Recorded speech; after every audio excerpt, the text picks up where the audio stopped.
Good evening and welcome to another episode of Conversations with the Artist.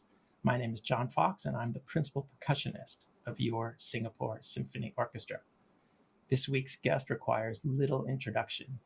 He's a jazz pianist, classical pianist, arranger, composer, including film music, and even star of social media. If you haven't tuned into Welcome to Our Living Room yet, you must.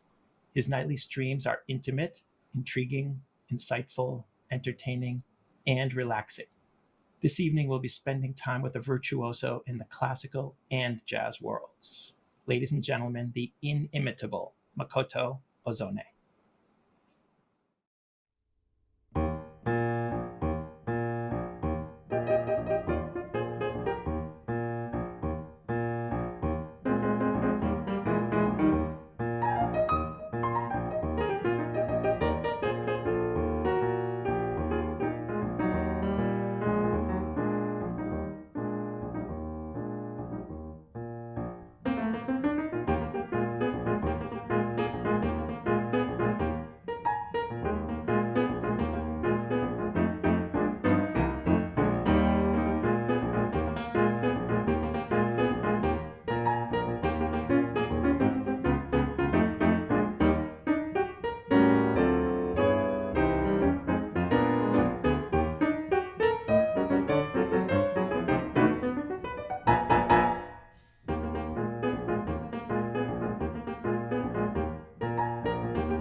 Makoto Ozone, welcome to my living room.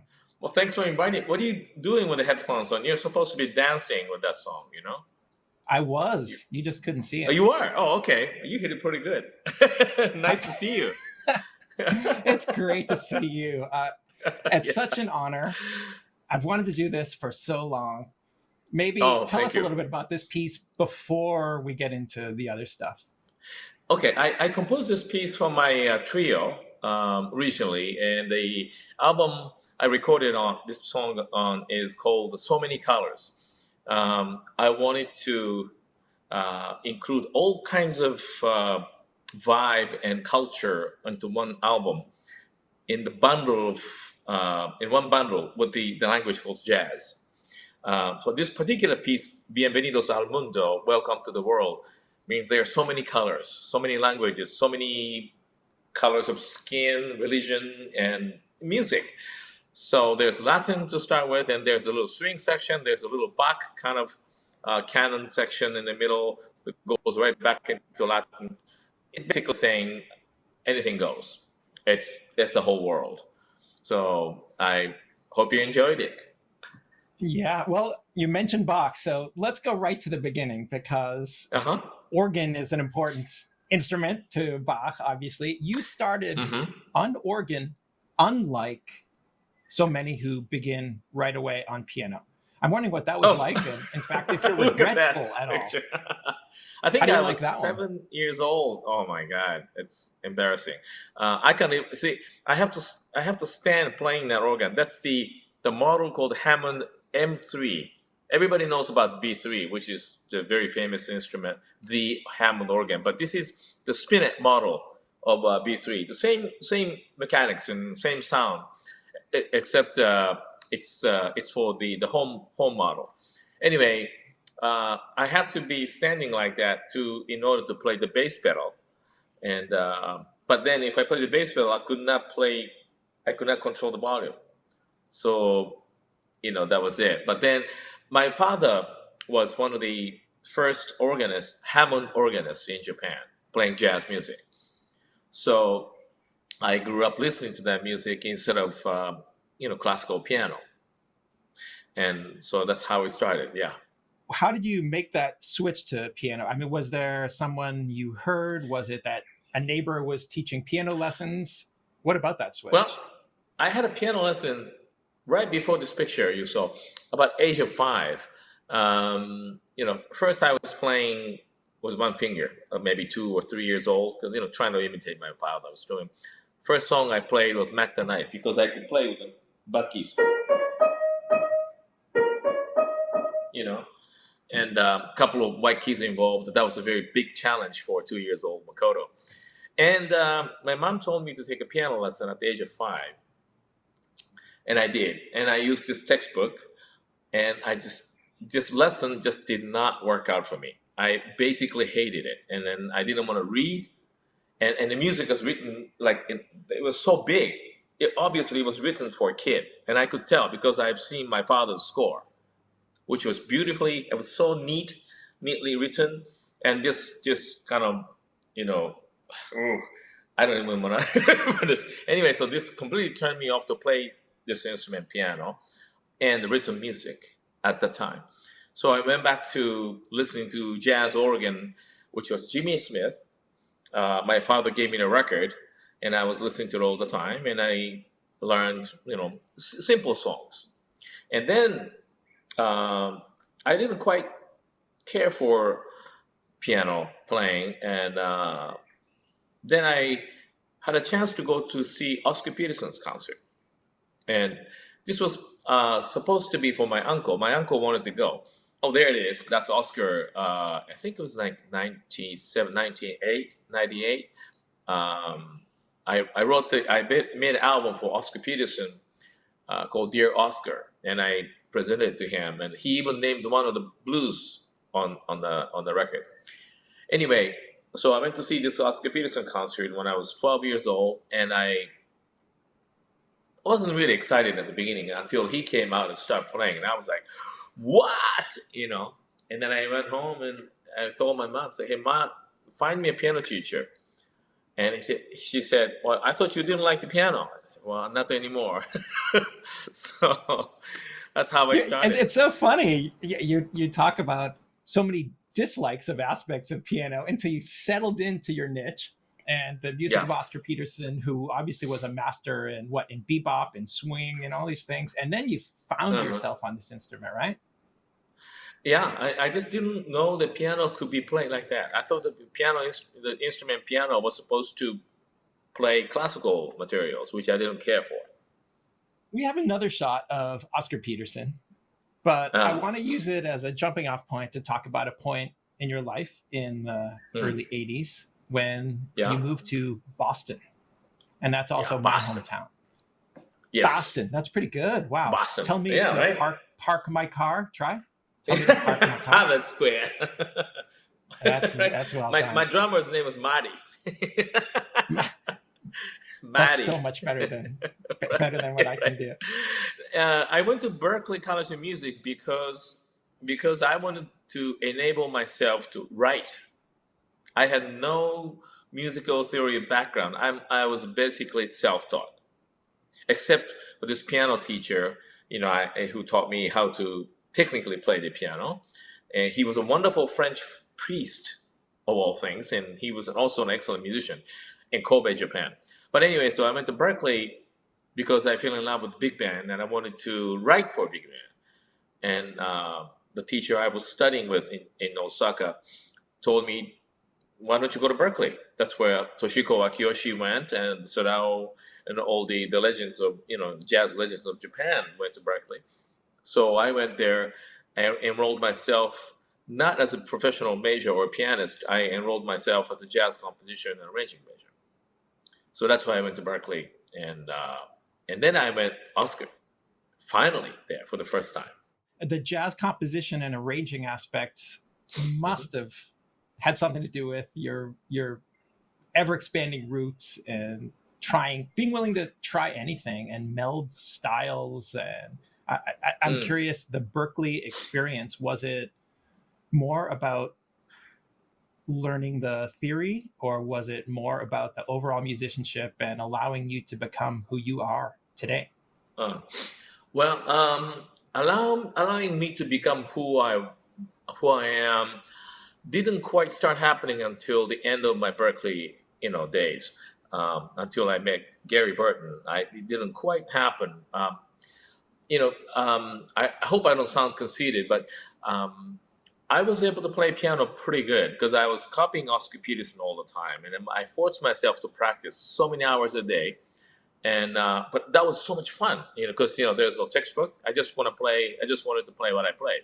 But to play like Oscar Peterson, you have to force yourself to practice a lot of crazy techniques.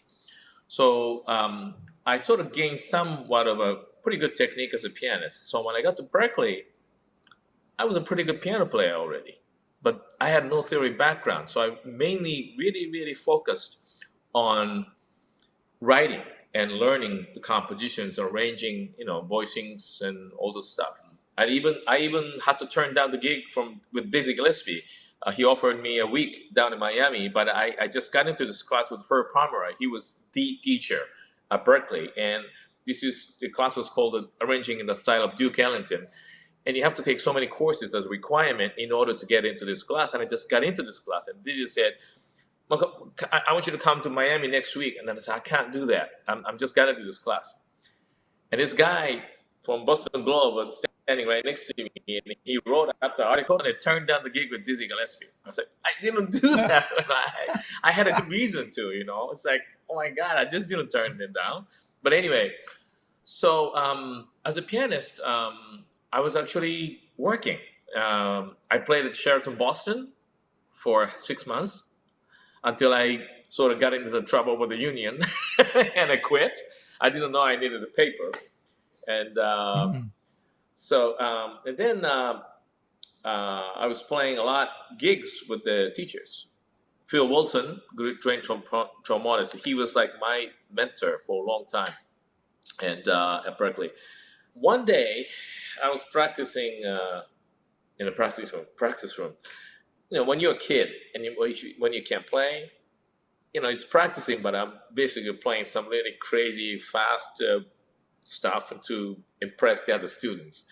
And someone knocked on the door. And I opened the door. It was like a tall black dude with one tooth missing in front. And he said, "Hey, man, you sound good." So I'm like, thank you, like with an S.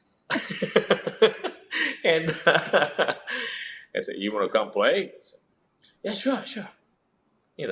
I could only understand the word play, so I just followed him. So he took me down to the ensemble room, and he opened the door. I walked in. They're all black kids. There was Brian from Marsalis, Jeff Tain Watts, Wallace Rooney, Donald Harrison, Terry Lynn Carrington. Who else? Did I say Donald Harrison? Walter Beasley, Marvin Smitty Smith. I mean, these are all legends of jazz of today. I mean, these guys are like top runners, and we're nobody at the time. Everybody's 19 years old doing a jam session. And I really hooked up with Branford Marsalis that time. And that's when we started to play together. So Berklee was actually also a meeting place. It's not just about the textbooks or those classes that you talked about. Exactly. Yeah. I mean, because all the talents from all over the world, especially if you want to play jazz, Berklee was the place. That was the only place that there are some schools, but not as strong as Berklee at the time, especially playing straight ahead jazz. Let's talk about that straight ahead jazz thing, because you tackle masterpieces of repertoire. And you recently played Rhapsody in Blue, Gershwin's masterpiece, with the SSO here. That was a pleasure. Incredible experience for all of us on stage. Breathtaking because, first of all, we didn't know what the hell's going to happen next. So there's that excitement there. In a good way, Makoto-san, I promise you. But Thank you. Amazing. It really was.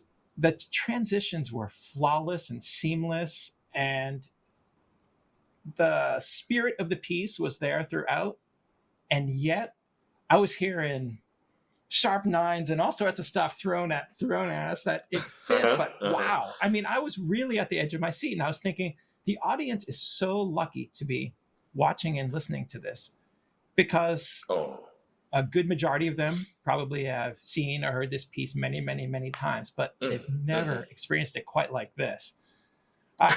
What's the way that you tackle a masterpiece like this, but being careful about the composer's intentions? I truly believe that the music is the language. So all the different languages, even you say English, there are so many dialects, even within United States. So if you go to, of course, England, they're Queen's English there, and they have their dialects there. And if you go to Germany, you see you have Japanese English, you have what you call Singlish over there. Someone told me that there's this, the Singaporeans speak the different language, different accents, and so that's the beauty of it, And someone who would like to say, okay, this is the correct way of doing things. Okay, that's one way to be happy. But in my case, I enjoy every possibility that it could happen, but I have to do it with the most respect that I can carry, through the path towards the composer, what he wanted to say, what he wanted to express emotionally,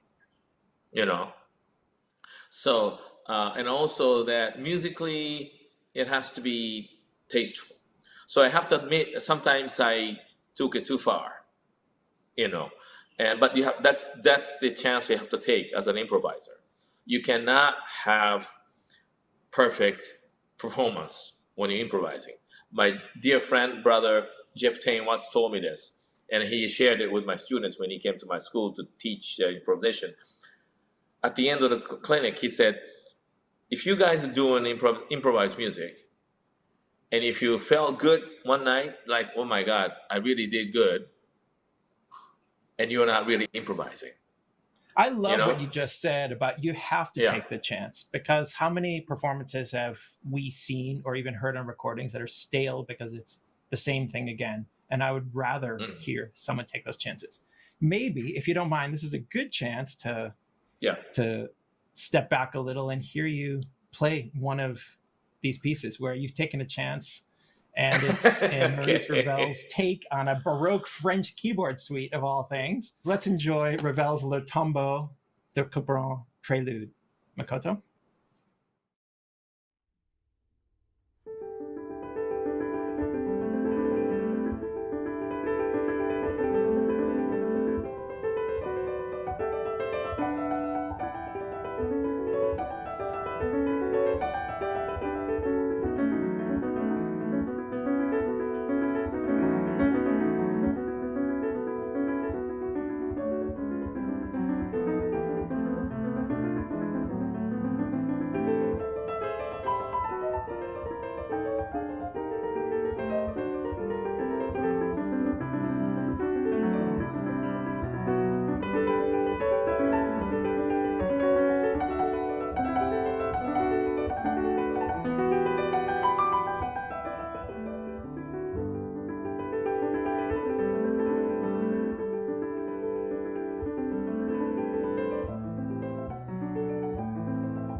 Electric. Wow, that is stunning. I would assume, Makoto, that the next time you play it, it'll be different. And the next time, it's going to be different again. And nothing about that offended the senses to me about Ravel or French music or even the Bachian influences there or anything. I'm curious, though, Makoto, what do you tell people who tell you or say in the press, don't improvise over the printed notes or stick to jazz standards if you're going to mess around and improvise? What do you tell them? Well, I just say okay to them because that's their opinion, and I don't agree with them. But it's there are so many ways to enjoy music, and that's one actually. I've seen people come to my classical concerts and reading a score in an audience seat, and I thought, wow, okay, that's one way to enjoy. I don't evaluate. And as soon as I started improvising, he started flipping pages back and forth and trying to find where I am. And I thought it was very cute and funny. And so I mean, I do it anyway. And I believe even if you play the written notes so many times, you just said it the same way, but it's not. I have that so much respect for the music, the language music itself, so that even if you try to play the same thing twice, you could never ever play the same way exactly twice, right? Would you agree? Absolutely. And the respect Right? does show through. Totally. And Yeah. we hear that Ravel just now, the form is still there and the sculpting, the texture is still there. Yeah. The respect does show through. See, I will say you have that's that. how I found the joy of playing a classical music. Is I didn't like classical music because it was written out before. But then when I first played the classical music, the first one I really seriously played was Mozart 9, Junon. And I said, okay. And as I was playing it, I had a little conversation with Mozart. And he's like, there's a certain part, because he goes, go ahead. And then he would keep playing this almost the same idea until it gets to the part that, okay, I'm getting very bored. And then he takes off about 10 bars. He takes you like through the Mars and the whole universe and comes right back down to Earth, like in 10 bars. And I literally cried. I said, oh my God, this guy is doing the same thing as we try to do.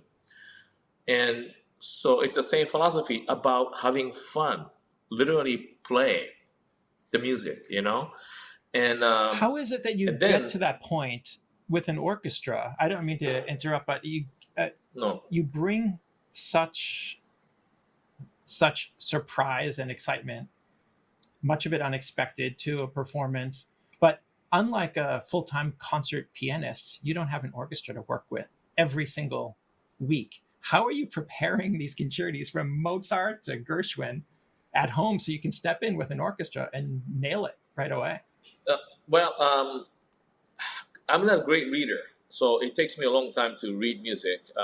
So what I do is I listen to the performance, great performance by great classical pianists. Even when I play Prokofiev or Rachmaninoff, I listen to them all the time. Then I get the score, and then I will put all the orchestra parts onto my computer. So I literally play every part, from all the strings to percussion. Even I play pretty good keyboard drums now. I would like to hear that for the next episode. Anyway, so there are two benefits from doing this. You get a karaoke to practice with once you're done. And then because I'm playing it rather than just putting the notes in with the keyboard, I get all the feel of the orchestra. And two, I get the orchestration. I study orchestration. It's like I said, okay, this is a combination of viola and French horn and da. This is how it sounds like. So next time I write for an orchestra, I know how to do it. So once I get the karaoke, I play with the karaoke every day, so I know all the parts. So I do need a conductor, of course, with the orchestra, but I don't need a conductor to to gel us together. I know where the orchestra parts are. So two creators, me and a conductor and an orchestra, becomes like a two orchestra playing together, like a jam session. So I don't know. I know exactly where to get the idea from, like the French horns coming in. All this, like a mapping is all there. So I have a advantage of taking chances, and then just give it to them as a little surprise. Wow, you are rocking our classical world when you're talking about coming into a concert hall and having a jam session. It's great though. And Yeah. and I will say, I'm wondering if I should redo the introduction to this show and also add, beyond composer and everything else, add karaoke artist then. Wow, that's a congratulations. There's something else. But when you're talking about there's a conductor and then the orchestra and this sort of mutual jam session thing, the orchestra becomes your collaborator. Exactly. Our percussion section in the back collectively becomes Terry Lynn Carrington, as it were. Exactly. So, exactly. I mean, great artists seem to attract great artists as well. I can think of Sting always has these amazing musicians with him in a different set, right, on each album. Big band, Stan Kenton with Bill Holman. You know, they're just attracted. Yeah. They're attracted to each other and stuff. Tell me about any special collaborators beyond orchestral. Now we come back to the other stuff you do that you've had. Mm-hmm. Well, I have to say, Gary Burton was one of my major influence as a musician. There is, that's from his last tour. It's too bad he retired 3 years ago, and he's not playing at all. This is like the world-class #1 vibraphone player, great educator. Crystal Silence, Chick Corea, Gary Burton. Also had that on LPs at the 70s or so. It just wore that thing out. Yeah. And the Zurich concert, they recorded live, in Zurich, Switzerland. Amazing record. And he's an incredible musician. But he taught me all about listening. He told me, he was the one who told me the music is the language. And it's our job to tell a story to the audience, not to show them what you know, what you can play. It was funny how we met. He came back to Berklee to teach in 1983, which was the year I was graduating. And so we shared a stage. When he first heard me, he thought, okay, this is a kid with a lot of talent, but he doesn't know what to do with it. So a week later, I was invited to play at the Lee Burke. He was the president of Berklee at the time, Lee Burke's resident. And I'm playing background music, And when you're playing background music, you don't play fast or loud or flashy. So I just play some nice jazz ballads with a reharmonization. And I noticed someone was standing behind me, and that was Gary. For about 20 minutes, he was standing behind me, and he's checking me out. So the time came for me to take a break. I closed the lid, and I turned around and said, "Hey, Gary." And he said to me, "So you can play piano after all." And come to my office tomorrow. And I went to his office, and we played Stella by Starlight for the first time together. I'm like so excited. I'm playing a duet with Gary Burton, which like, who else is doing this? Chick or Keith Jarrett, So I played my solo for 2 courses, and he took his course for about solo for about 8 bars. And 8 bars into his solo, he stopped me. Makoto, stop. It's like, what did I do? Did I play wrong changes? Did I get off? No. I said, well, then why did you stop? And he said, describe my solo. And I couldn't remember anything. Just 8 bars. I could not remember. He said to me, like, you're using my solo to think of what you're going to play as a accompanist. So you're not really accompanying me. You're using my solo to figure out what you're going to play as a accompanist. I was like, oh my God, this is deep, So then he told me all about the comping, I mean, this is, again, the accompaniment thing. You talked about collaborating with an orchestra as well. And so many times it's 2 different entities. Yep, exactly. I love playing with an orchestra. That shows through as well. So what about this? When concerts resume, how do we entice people to come back to these concerts? I have an answer already, and I think that you and people like you, if there are others like you, and there may not be, are really the key here. Because when we go to a concert, we don't want to see an MP3 with video, right? We want to see something new and surprising and different. And What do you think about that? How do we get people back into live performance? Well, a lot of jazz audience are used to see things that you have no idea what's going to happen next moment. And a lot of classical audience, I think, they think they're used to hearing what they know. But the thing is, why did they go to a concert? Because they're actually expecting something they never heard before, and deep down. And so you would have to really come and take chances. You may not like it. That's the great part of the concert. Is because it's live, it won't be perfect. They might be cell phone. Sometimes the cell phone rang and I played the melody from the cell phone. And I cracked up the audience, What are you going to do when the cell phone he didn't do it on purpose? You cannot be mad doing something like that. That's a part of the concert. You have to enjoy it. And another thing I want to say is the audience is making a concert. They are the part of the band. The vibe, the energy that the audience sends out to the orchestra or the solo performer it's so great that you are actually making a concert. This is your concert hall. You're paying ticket to make this concert, not just listen and receive. You are giving so much. And now, we do this. I do this concert on a SNS, and I get so many comments from people. But then it's real time. But then imagine this: you do this in a live concert hall. And the communication level will be so great. And also, one more thing I want to add. Sometimes I get these great comments, great compliments from the audience after the concert. Oh, you play so great! You made me cry. I didn't make you cry. It's your sensitivity that made you cry. It's you. It's the audience sensitivity. You have to come and get it, because you feel that way. You get that emotion. So we play the 50%, and you do the 50%. So that's the real communication. We give, and you come and get it. And then when you have the live sensitivity, performance. Exactly. What can I say, Makoto-san? I've been such a fan since my high school jazz ensemble days, and it's just such a thrill. You can see I'm stuttering my way through this thing, but I'm just in awe of so many things you do. And I want to ask you to play one more thing for us later, but I give you a chance to introduce that piece to sum up, and then I will let you get ready for that. This is a piece I wrote in New York City.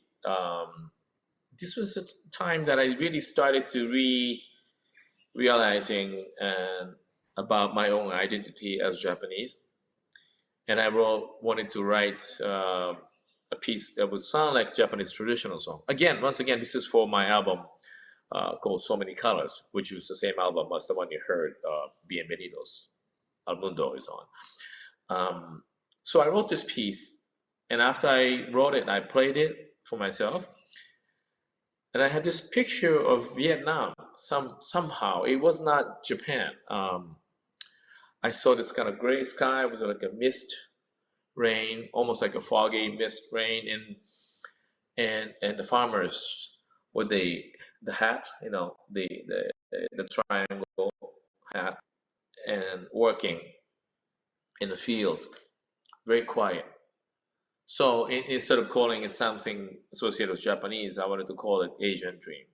What a picture you paint with just words. Can't wait for the music. But I think, again, this is represented in everything you play. It's so vivid. It goes so far beyond those printed notes that we keep talking about the division of so printed and improvisatory. And even just hearing you talk about it, it shows how inspired your compositions and performances are. And we're really lucky to have you with us today. Thank you. I'm inspired by you, and I'm inspired by music, and I'm so inspired by all of you audience people there. So I'm grateful. Thank you very much. Thank you for joining us as well. So we are lucky enough to have one more performance from Makoto Ozone with his Asian Dream tonight. Thanks for tuning in, and we will see you for another episode next week. Please enjoy. Good evening, everyone.